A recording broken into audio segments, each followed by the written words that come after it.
partir de 2003, la Argentina recuperó una práctica de gobierno que había abandonado durante muchos años, la planificación estratégica.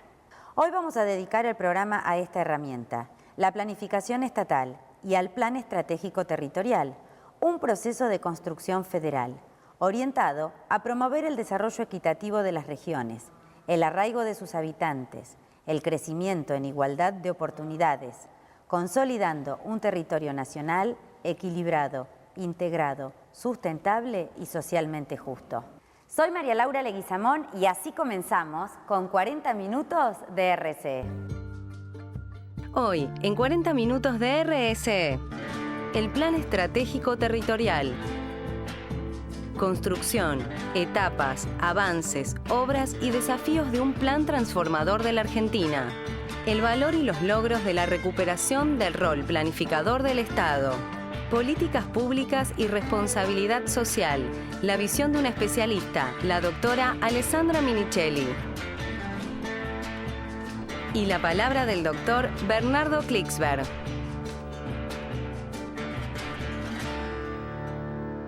La recuperación de la planificación por parte del Estado resultó un elemento clave.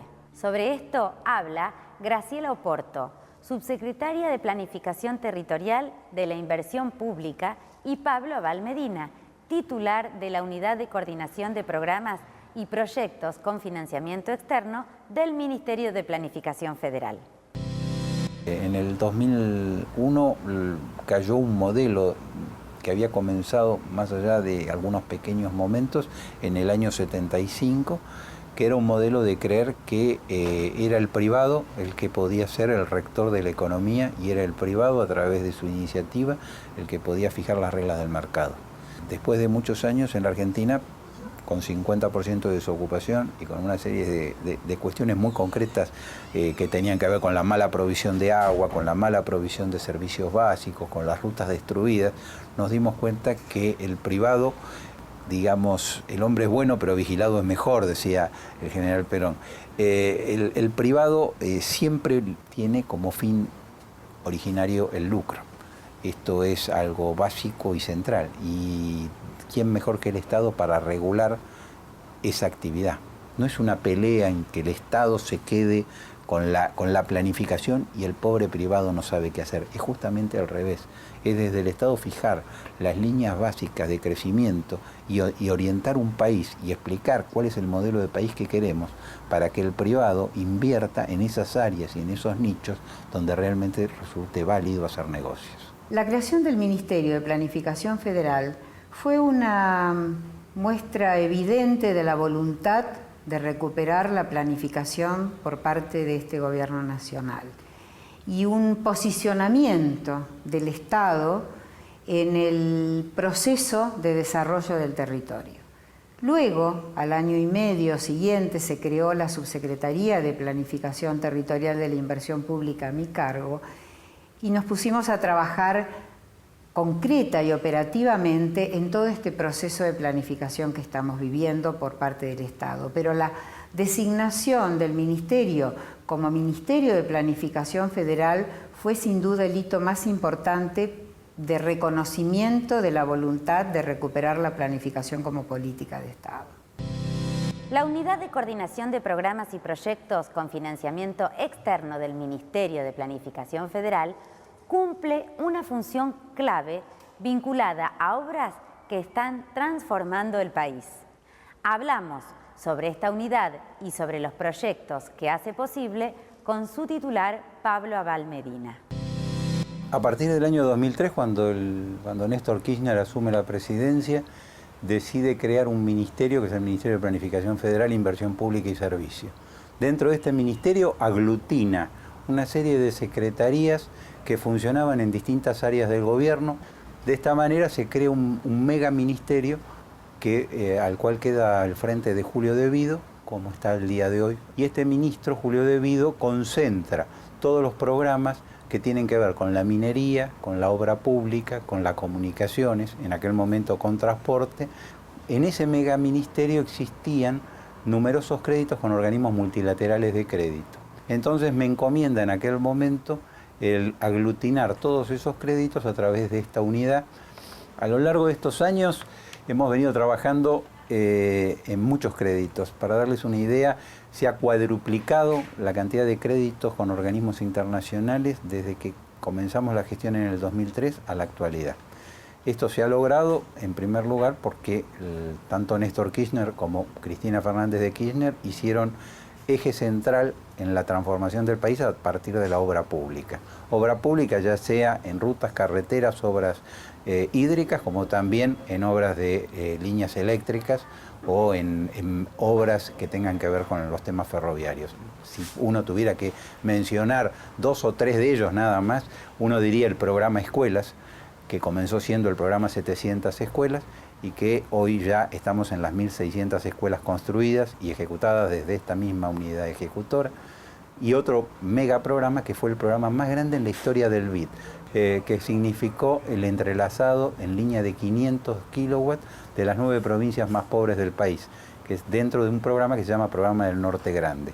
De esta manera, ¿qué se pretende? Es un programa muy ambicioso. La Argentina históricamente tuvo una deuda con todas las provincias más pobres del país. Entonces, lo que se ha tratado a lo largo de estos programas es generar obras de agua, obras de energía, obras de vialidad provincial y de vialidad nacional, que de alguna manera den los requisitos básicos para que en esas localidades se pueda desarrollar un país distinto. Esto se engarza muy claramente en algo que no es casual, que es el Plan Estratégico Territorial que tiene la Nación. El Plan Estratégico Territorial comenzó a gestarse en los inicios de la presidencia de Néstor Kirchner. Pablo Abal Medina y Graciela Oporto nos cuentan los objetivos del plan y cómo ha ido avanzando a través del tiempo. A partir de la creación del Ministerio primero de Planificación y de la Subsecretaría después, y del reconocimiento de los desequilibrios territoriales existentes en nuestro país, fruto de un modelo heredado de organización territorial, definimos e identificamos una política nacional de desarrollo territorial que nos permitiera construir otro modelo de país, un modelo más integrado, más equilibrado, sustentable y socialmente justo. Una de las grandes premisas que nosotros tuvimos en cuenta fue justamente nuestro modelo de organización política, que es un modelo de organización federal, un país federal. ¿Qué se hizo en este tema? Siguiendo las directivas de Néstor Kirchner, se fue a cada una de las provincias a recibir de parte de cada provincia y de cada organismo de la provincia, de cada una de las provincias, qué era lo que necesitaban y qué era lo que pretendían. En base a eso se organizaron consejos regionales, entre 4 o 5 provincias de acuerdo a temas comunes, y de esta manera se desarrolló un programa estratégico. Empezamos a trabajar en el diseño de un modelo deseado de provincias y un modelo deseado de país, pero quisimos llegar a especificar con más claridad el cómo alcanzar ese modelo, y por eso también en nuestro primer avance incorporamos una cartera preliminar de proyectos de inversión pública que nos permitiera alcanzar ese modelo deseado. Identificamos áreas de nuestro país a desarrollar, áreas a potenciar, áreas a cualificar, identificamos todo un sistema de ciudades que era necesario consolidar y también la necesidad de construir una malla de conectividad. Empezamos a trabajar entonces en planificar el despliegue de la inversión pública en el territorio para poder lograr el modelo deseado de país. El arquitecto Garay es un referente en políticas públicas urbanas. Con él hablamos sobre planificación, Estado y mercado. El mercado tiene una lógica, o mejor dicho, la economía tiene una lógica subyacente, que son los condicionantes del mercado. La gente necesita cosas, hay alguien que las produce, hay una oferta-demanda, una noción de valor, y la gente tiende a ajustarse a los parámetros del mercado.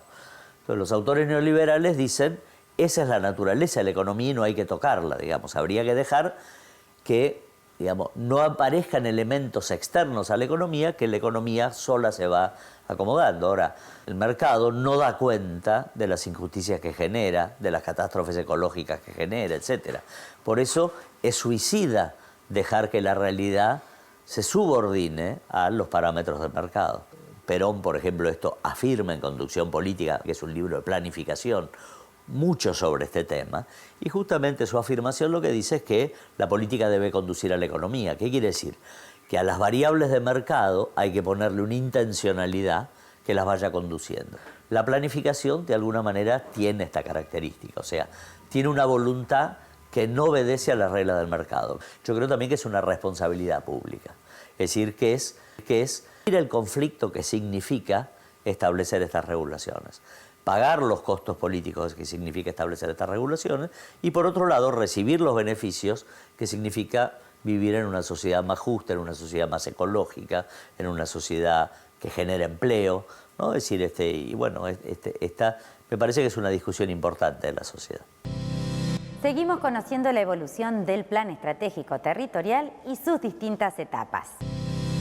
El segundo avance del Plan Estratégico Territorial es una profundización de todo ese trabajo que hicimos en la primera etapa. La presidenta y el ministro de Vido presentaron este trabajo, este primer avance, y para nosotros eso realmente significó un punto de inflexión importante, porque fue un reconocimiento desde la política de que planificar el territorio es un instrumento de acción política que era necesario recuperar. A partir de ahí empezamos a trabajar en el segundo avance del Plan Estratégico Territorial, terminado el año pasado, en el cual profundizamos el análisis de muchos de estos elementos, pero fundamentalmente consolidamos esa cartera preliminar de proyectos y la convertimos en una cartera de proyectos estratégicos realmente ponderada en función del impacto territorial que tiene cada uno de esos proyectos en el territorio.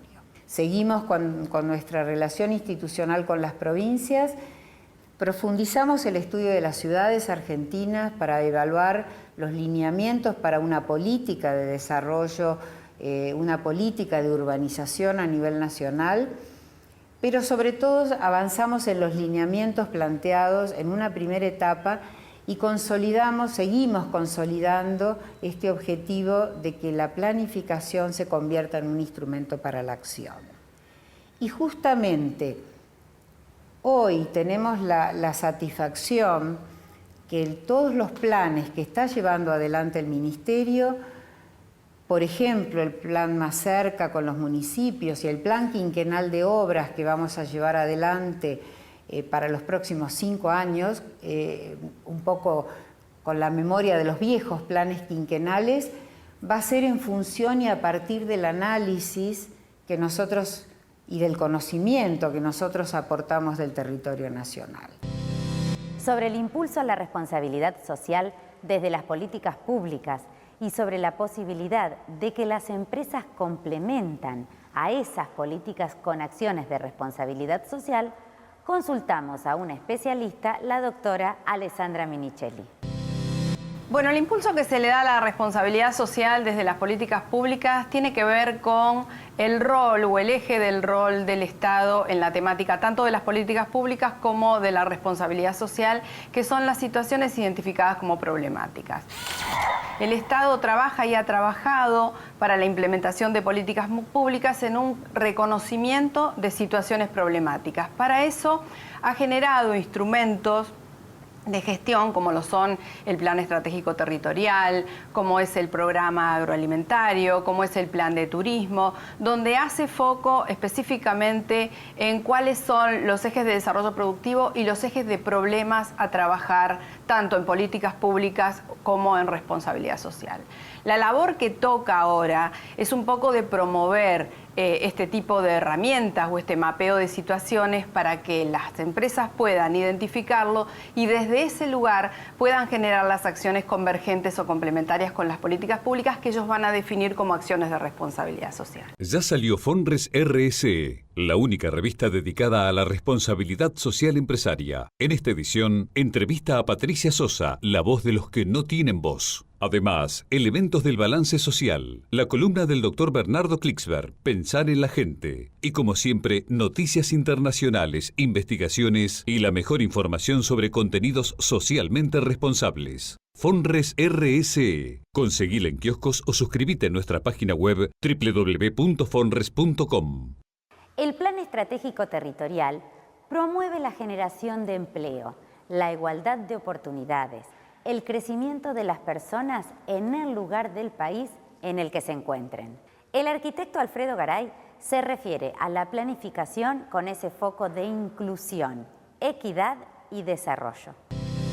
Quizá un tema que al estar hablando, digamos, no aparece suficientemente destacado y que yo creo que es el tema central, digamos, de nuestra agenda, por lo menos de la agenda de esta época en la que estamos atravesando después de la crisis del 2001, que es cómo el planeamiento encara, digamos, la priorización de los problemas de los más pobres, ¿no?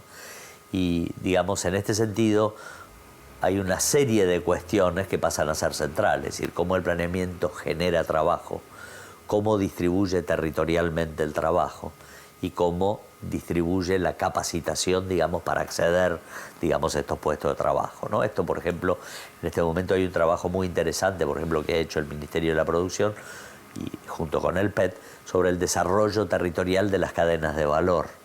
Y que por lo tanto vos podés ver el aluminio, la industria automotriz o la industria del vino, cómo, digamos, qué regiones abarca y cómo son sus conexiones, ¿no? Porque, por ejemplo, el vino empieza en Mendoza, pero también está en Buenos Aires, en la exportación, en Salta. Pero cada uno arma cadenas de valor, por lo tanto el territorio está atravesado por estas cadenas de valor. Y al definir un plan, vos estás distribuyendo las oportunidades de empleo. La segunda cuestión tiene que ver con las condiciones de vida en la ciudad. Entonces, el acceso a una parcela con tenencia segura, que esa parcela esté dotada de todas las infraestructuras y que no haya nadie que no tenga red de agua, cloaca y gas y alumbrado, digamos, a disposición. Que puedas tener una vivienda mínima que después por esfuerzo propio, ayuda mutua con un amigo, puedas agrandar, crecer.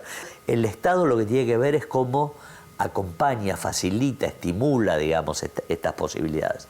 No sé, yo cuando veo esas imágenes de Evita que le daba a la gente una máquina de coser, viste, a una familia, bueno, esa familia le cambiaba la vida porque eso era un empleo, era una perspectiva, era otra posibilidad. Bueno, la pregunta es, ¿qué es una máquina de coser hoy? Digamos, ¿qué significa distribuir medios de producción socialmente para que los sectores puedan convertirse en artífices de su propio desarrollo, ¿no? Y, digamos, también cómo fortalecer las estructuras territoriales y las estructuras gremiales para que el desarrollo económico no se dé en un contexto de explotación. Estos no son temas ajenos al planeamiento, es decir, atraviesan el planeamiento. Vos pensás planeamiento de una manera diferente cuando concebís una sociedad así. Sobre el rol de la planificación para la toma de decisiones y la acción y su vínculo con la responsabilidad social, hablamos con la subsecretaria de Planificación Territorial, Graciela Oporto. Pensamos que las áreas de planificación debemos dar información y elemento para la toma de decisiones. Y por eso trabajamos también fuertemente en la consolidación de la relación entre la planificación y la acción. Y por eso también estamos absolutamente convencidos de que hay una relación muy fuerte entre lo que es planificación territorial y responsabilidad social. Ese modelo deseado de país, ese desarrollo territorial que estamos buscando y por el cual estamos trabajando desde hace tantos años, sin ninguna duda necesita de la responsabilidad social de los actores políticos, empresariales, de los actores de la comunidad para consolidarse. El Estado está asumiendo, y pensamos que ese es el rol, el liderazgo de todo este proceso de desarrollo territorial, trabajando conjuntamente con los estados provinciales, con los estados locales. Pero si la comunidad, los distintos actores sociales no comparten con nosotros esa responsabilidad de alcanzar los objetivos fijados, sin ninguna duda el proceso va a ser mucho menos exitoso. En este año estamos llevando también adelante algunos interesantes procesos de articulación que sin duda también van a servir para la construcción de un modelo deseado. Estamos tratando de articular, de territorializar los objetivos del plan industrial, del plan turístico, del plan estratégico agroalimentario, en fin, de todos los planes sectoriales que tiene el gobierno, y estamos tratando de ver en el territorio cómo cada uno de ellos impacta, para a partir de ahí tener mucho más claro cuáles son los objetivos que es necesario llevar adelante. No solamente nosotros, no solamente el gobierno, no solamente los políticos. Creo fervientemente que esto debe ser un objetivo colectivo, debe formar parte de un proyecto colectivo para que alcancemos ese modelo de país que todos deseamos. Las empresas privadas pueden ser aliados muy valiosos para las políticas públicas, pero también causar efectos negativos para la sociedad por prácticas o decisiones irresponsables. A esto se refiere el doctor Bernardo Klicksberg. La empresa privada es importantísima para la economía, hay que apoyarla, hay que darle todas las posibilidades, pero la empresa privada con sus decisiones influye muy fuerte en lo que pasa en los países. Si esas decisiones tienen en cuenta esto, aliarse, apoyar políticas públicas inclusivas, muy bien. Si esas decisiones solo se dirigen hacia la maximización del lucro personal, sin tener en cuenta las consecuencias, puede ser terrible. Desgraciadamente hay una cantidad de casos de ese tipo. Por ejemplo, el de la British Petroleum, es que tratando de ahorrarse unos centavos, violó todas las reglas de seguridad y produjo el mayor derrame de petróleo de la historia en el Golfo de México. O el de las agencias de calificación de riesgos. Son empresas privadas, se pasan la vida diciendo que a la Argentina le va muy mal, le bajan la nota permanentemente. Lo mismo hacen con todos los países que tienen políticas heterodoxas, que no siguen el libreto de la troika. Hace unos días el secretario de Justicia de los Estados Unidos les abrió un pleito criminal a la principal, a la líder de las agencias de calificación de riesgos, que tantas veces ha desvalorizado la Argentina, porque mintió deliberadamente durante varios años, poniéndole la máxima nota a las hipotecas basura, y entonces muchísimos inversionistas pequeños de los Estados Unidos compraron hipotecas basura. Eso es irresponsabilidad social empresarial. Necesitamos más que nunca responsabilidad social empresarial. ¿Por qué el Plan Estratégico Territorial es una herramienta clave cuando hablamos de equidad, arraigo e inclusión? Nos responde Pablo Valmedina. Hay una frase que decía el general Perón, que decía que no hay posibilidad de un país si no se realiza cada uno de sus individuos. Cuando uno hace política y cuando uno hace función pública, lo que hace es hacer obras para que la gente viva mejor. El objetivo final de la política es transformar la realidad. Pero la manera más justa es haciendo que todos se desarrollen en su terruño. En la Argentina todo se concentraba en el conurbano bonaerense, todo se concentraba en el Gran Rosario y en el Gran Tucumán. De esa manera había una explosión demográfica en esas zonas, no había forma de absorber ese trabajo y seguíamos teniendo cada día más pueblos y ciudades fantasmas. Entonces la verdadera planificación territorial es lograr que cada argentino se sienta bien en su tierra y buscar las competitividades en cada zona que nos permitan que cada uno tenga destino en su tierra. Y en un plan estratégico territorial, en definitiva, en gran parte lo que nosotros buscamos es que la gente sea feliz, pueda seguir viviendo en la tierra de sus padres, pueda seguir teniendo a sus hijos en un ambiente correcto. Para eso hay que tener escuelas, infraestructura. Recién ahí va a ser verdad la igualdad de posibilidades para todos.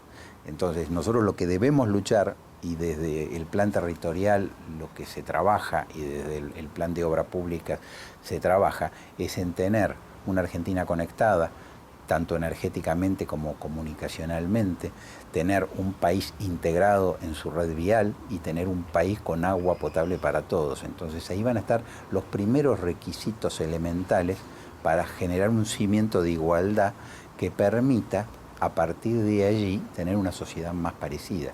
Este es un poco el concepto de lo que nosotros pretendemos de la planificación estratégica, ser un país que merezca ser vivido, pero ser un país centralmente donde todos se puedan realizar, porque ahí recién va a ser un país feliz. Julio De Vido siempre dice que la obra pública y la obra en general es la que le da sentido ético a la política, porque es en definitiva lo más concreto que uno puede hacer para transformarle la vida a la gente. Así que vamos a seguir en esa senda. El Plan Estratégico Territorial, formulado a partir de 2004, avanza hacia la construcción de un territorio nacional equilibrado, integrado, sustentable y socialmente justo, que garantice el arraigo a sus habitantes.